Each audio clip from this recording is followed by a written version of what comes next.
Hello cutos! So as you all know that I am preparing for UK triple S exam. तो अगर आप भी उत्तराखंड से हैं और आप गवर्नमेंट एग्ज़ाम को एक ट्राई देना चाहते हैं, आपको नहीं पता है कि UK ट्रिपल एस क्या होता है, जो समूह ग लिखा रहता है वो क्या होता है, एंड आपको उसके बारे में कुछ भी नहीं पता है, आप हिंदी मीडियम वाले हैं, इंग्लिश मीडियम वाले हैं, कुछ भी हैं, you are still eligible guys. 40 years तक इसकी लिमिट होती है, आपको पता है ना।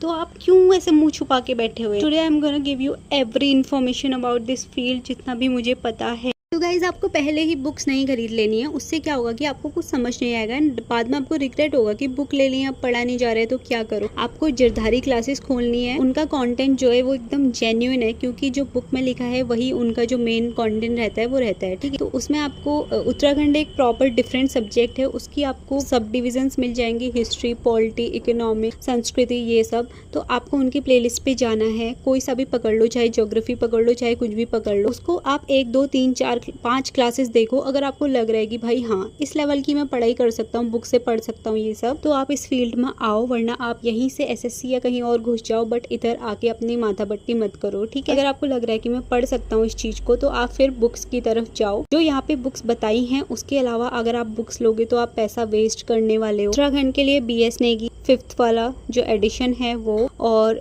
BS नेगी ही लेनी है। GS के लिए लूसेंट लोग बताएंगे लेकिन वो नहीं लेनी है। हिंदी के लिए भी यही वाली लेनी है, और महेश कुमार वर्णमार जी की जो कॉस्मोस है वो भी आप ले सकते हैं GS के लिए। और उसके अलावा रीजनिंग आप PDO से करें, इस वाली से। उत्तराखंड के जो क्वेश्चंस आप लगाएंगे पढ़ने के बाद वो आप इस बुक से लगाएंगे। हिंदी के लिए भी या तो ये वाली लीजिए या फिर हिंदी की BS नेगी आती है वो लीजिए। ओके बाय, बाकी इन्फॉर्मेशन के लिए DM में।